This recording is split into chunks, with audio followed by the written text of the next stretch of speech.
I'm a 31-year-old mom to a toddler and the wife to the world's best fine artist.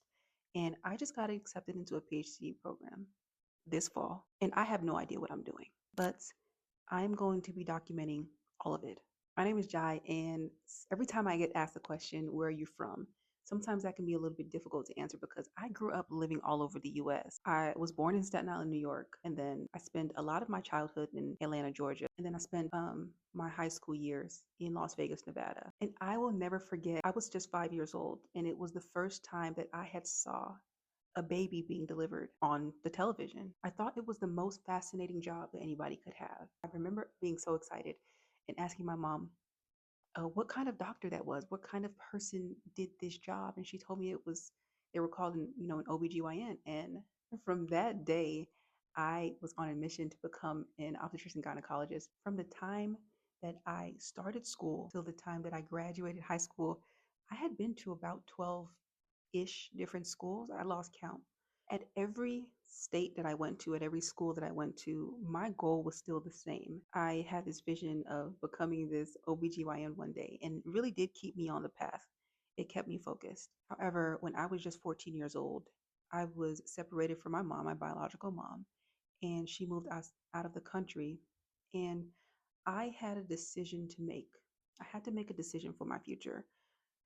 Do I make the decision to leave this country, my status, um, my citizenship, and go out of the country, live in a country that I'm not familiar with? I don't know how the educational system is. And I was concerned about my future. I was worried about my future and what would happen if I left.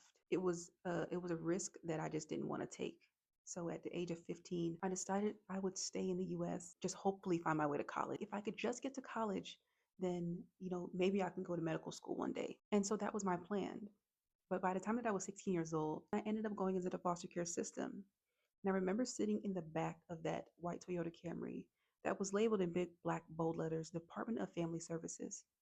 And the only thing that I could think about was, I just got to get to college one day. If I can just get to college, I don't have time to process any of this that's going on. If I can just get to college, then maybe all of this will be worth it.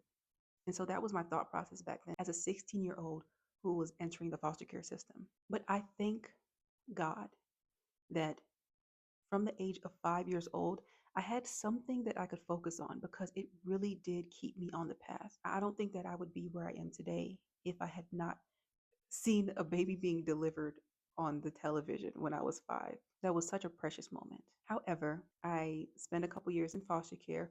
I age out, I get a little bit of funding. In my junior year of high school, I took an African American Studies course, and each group was assigned one HBCU.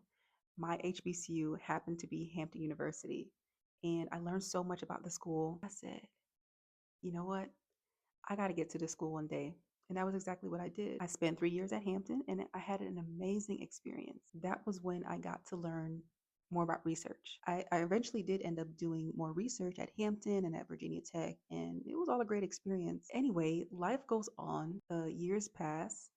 I ended up transferring schools. I was led to change my major to microbiology, and I had no idea what God's plan was with microbiology and my future.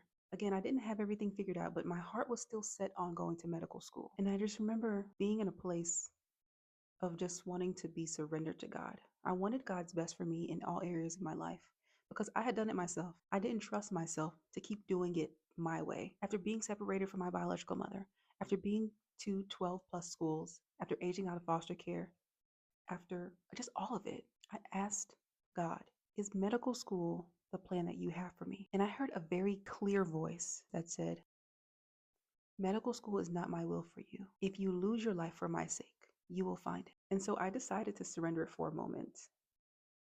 But then I picked it back up a couple years later. I said, you know what? I'm going to do this. You know what? I am just going to do both. I am going to get my MD and PhD so I can honor you and I can do this research that you've called me to do. But I also want to become a medical doctor and fulfill this lifelong dream of being a medical doctor since I was 5. I had made an idol out of it. I was like, all right, Lord.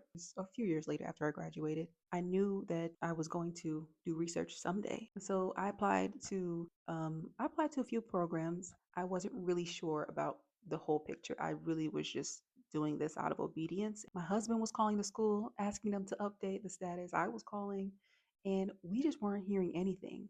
So eventually I decided that, you know what, they're probably just, you know, maybe they're just going to ghost me. I submitted at my application. I turned in all of my materials. Maybe they're just going to ghost me, but I know that I'm supposed to be in the lab. I reached out to a professor at that school and just said, hey, I'd like to learn more about your research. I just let him know that, what, I would like to be in the lab. There's any way that I could volunteer, love to. He said, you know what, come on in. You can ask questions and you can meet the students and ask any questions that you'd like. And then the week after that, on my birthday, I got an email that said a decision has been made. And I found out I got accepted. And I was completely shocked. I want to take you along this journey with me. If you are somebody who is also a non traditional student, maybe you're considering, maybe you've taken a break from school and you're considering going back to school and you're a mom, then I would love to invite you to follow me along this journey.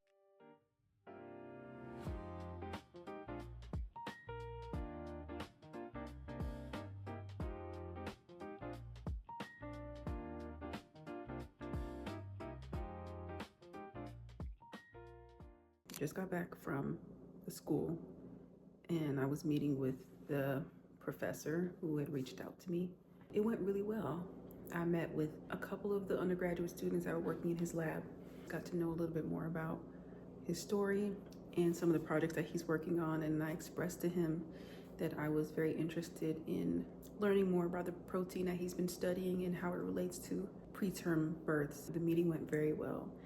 And I explained to him and also the graduate student that was working there that, I'm married, I'm a mom, and what's most important to me just right now at this phase of my life is that the people that I'm interacting with and that I'm working with, that they are people who have good character, good morals, and good ethics.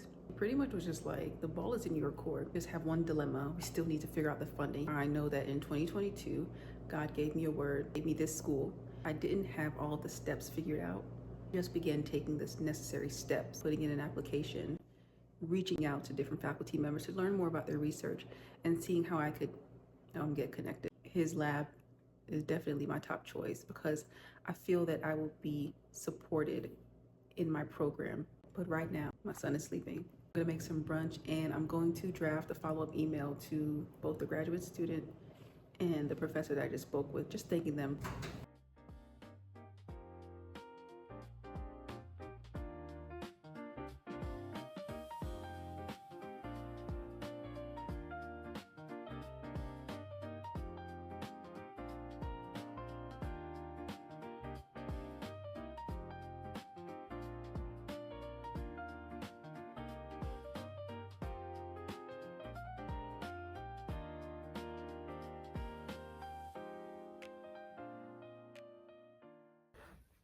One, two, 5, 6, 3.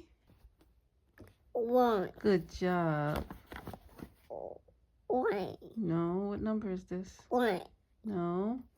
How many ducks? dog, How many? Let's count. 1. 2, Good job. How many? 3, Good job.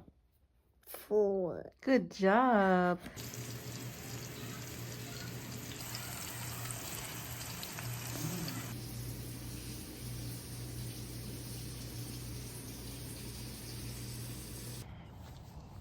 Whoa.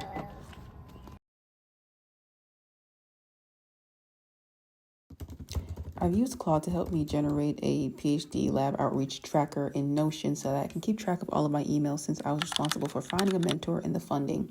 And it drafted all of these emails for me to send to the top 10 professors.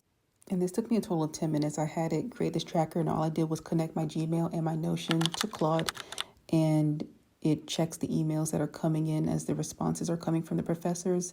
It lets me know if a meeting has been offered, what are the next action steps. It helps me draft the emails and lets me know when I should follow up. It rates my personal interest levels if there are any red flags that have been found on the internet, like rate my professor. It puts all of that information in here, gives me a translational research, put the translational potential, because that's something that was very important to me.